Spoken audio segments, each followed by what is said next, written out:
Se invita a los presentes. Es cuanto, presidente. De conformidad con los acuerdos de esta sesión,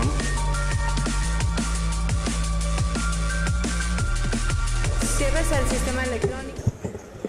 Con su permiso, compañero presidente. Adelante, señor diputado. Esta reforma constitucional que hoy se presenta a los artículos 25, 73, 79, 108, 116 y 117 ha sido motivo de un peloteo parlamentario entre la Cámara de Diputados y el Senado de la República, que agotó el dispositivo constitucional de reenvíos entre ambas cámaras, y la solución que se adoptó fue presentar en diciembre pasado una nueva iniciativa, producto, se dice, del consenso entre ambas cámaras. Quiero señalar que el de La Voz, desde octubre del 2012, prácticamente al inicio de esta legislatura, presentamos una propuesta de reforma constitucional en materia de deuda pública de los estados y municipios del país. Lo hicimos porque esto se ha convertido en un grave problema para las finanzas de los estados y municipios y un problema de corrupción galopante en los estados, donde los gobernadores y los caciques han encontrado en el endeudamiento una manera de hacer fortuna, de financiar proyectos políticos o de crecer indiscriminadamente la nómina gubernamental. Según las cifras de Hacienda, hasta diciembre del año pasado, la llamada deuda subnacional casi llega al $500 billion, 490,000 millones, lo que representa casi 3 puntos del Producto Interno Bruto. Esta situación se ve agravada por la difícil situación económica que enfrenta el país, con un barril del petróleo que ha bajado la barrera de los $40, con un recorte presupuestal de más de 124,000 millones de pesos, con una deuda pública nacional que ha crecido escandalosamente en este gobierno y con un crecimiento económico raquítico. Es decir, hay una problemática económica nacional manifiesta y hay un problema de finanzas públicas estatales y municipales.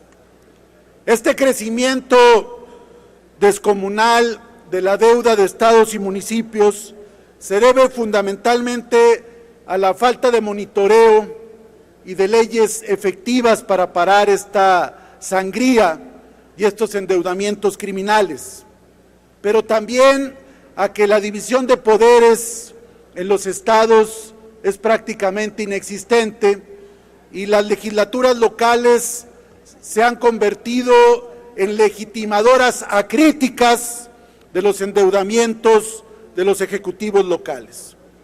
Aquí incluso subrayaría que no es necesariamente un asunto de partidos. Prácticamente de todos los colores han recurrido a endeudar a sus estados con la complicidad, hay que decirlo, la complicidad de la Secretaría de Hacienda y Crédito Público y también de las instituciones bancarias. Instituciones bancarias que han hecho de la deuda de los estados un negocio, que han hecho de la deuda de los estados un mecanismo para lucrar, comprometiendo el futuro de generaciones enteras de estas entidades. Hay varios casos de escándalo en las deudas de estados y municipios. Quizá el caso más emblemático de corrupción en las deudas de los estados es el caso del llamado Moreirazo, que sufrió y sigue padeciendo los habitantes del estado de Coahuila. Y decía que no es un asunto de partidos, porque el hoy secretario de Agricultura, Enrique Martínez, cuando fue gobernador de Coahuila, dejó a esa entidad con prácticamente cero deuda pública gubernamental. Pero para tragedia de los coahuilenses llega Humberto Moreira y de un endeudamiento de casi cero pasó a 37,000 millones de pesos. Y hoy este personaje, junto con quien lo sustituyó, Jorge Torres López, que está prófugo, junto con el extesorero Javier Villarreal, se mofan, se pitorrean de los coahuilenses y de todo el país porque están en la impunidad. Gran parte de esos 37,000 millones de pesos, que hoy llegan casi a 40,000, se fueron no solamente a sus bolsillos, sino a financiar campañas electorales en otros estados. Era evidente que Humberto Moreira financió varias campañas, como en Zacatecas, como en Durango, como en Baja California Sur, como en Guerrero, como en Nayarit, por decir algunos estados, y prácticamente a un telefonazo del entonces gobernador del Estado de México, Enrique Peña Nieto, Moreira mandaba dinero a los estados. ¿Y cuál fue el pago? Hacerlo presidente nacional del PRI. Fue tal el escándalo, fue tal el descrédito, que tuvo que renunciar y cayó, entre comillas, de la gracia del candidato presidencial y hoy ejecutivo federal. Sin embargo, como pago a sus servicios y haber endeudado a Coahuila, hoy está en la impunidad. Hoy señalan que se la pasa en Cuernavaca, se la pasa en España, se la pasa en Cuba y está muy llorondo después de haber endeudado brutalmente esa entidad. Pero no es el único. Está el caso de César Duarte en Chihuahua, que ahora es banquero también, y que ese es todo un tema y nada más lo señalo también, pero están los casos de Quintana Roo, de Veracruz, de Nuevo León y varios más. Es decir, hay un concurso casi de ver quién endeuda más, con la docilidad y la complacencia de las legislaturas locales. Y aquí entraría al dictamen que nos ocupa en su parte medular. No puedo regatear que hay avances. El tema de fijar un plazo para generar créditos o endeudamientos antes de que culmine el periodo o la gestión del mandatario en turno, el hecho de haber un registro de deudas y que por primera vez se da un tratamiento constitucional de mayor envergadura al tema de la deuda de estados y municipios. Pero tengo de entrada dos objeciones que profundizaré en dos reservas. La primera, el tema de la comisión bicameral, que fue el forcejeo con el Senado. El Senado ha venido creciendo en atribuciones, facultades y nombramientos.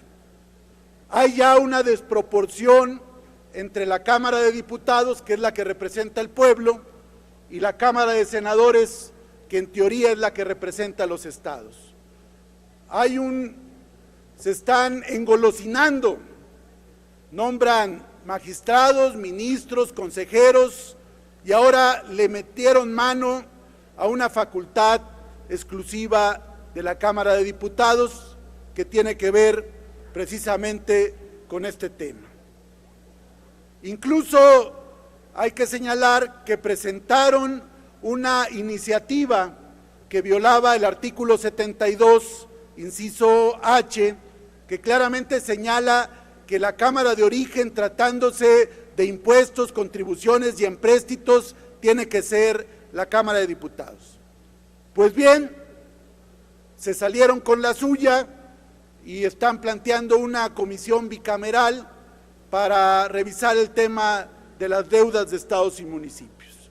Seguramente para proteger a los gobernadores ladrones, a los gobernadores que endeudan a sus estados y que tendrán a sus cabilderos en esta comisión bicameral. Y el otro tema, y con ello concluyo, es el tema de las 2/3 partes de las legislaturas locales. En mi iniciativa de octubre del 2012 planteé que la Cámara de Diputados tiene que refrendar este endeudamiento, es decir, no basta que los legisladores locales lo aprueben, sino que también lo tiene que aprobar la Cámara de Diputados. Y voy a profundizar en mi reserva, y lo digo porque no me parece suficiente esa mayoría calificada cuando se habla de miles y millones de pesos de endeudamiento. Los endeudamientos más monstruosos incluso salieron por unanimidad en las legislaturas locales. Es la danza de los millones y de las complicidades, y por eso tiene que haber intervención del Congreso Federal. Es cuanto, y profundizaré sobre ello. Cámara de Diputados, 62ª legislatura.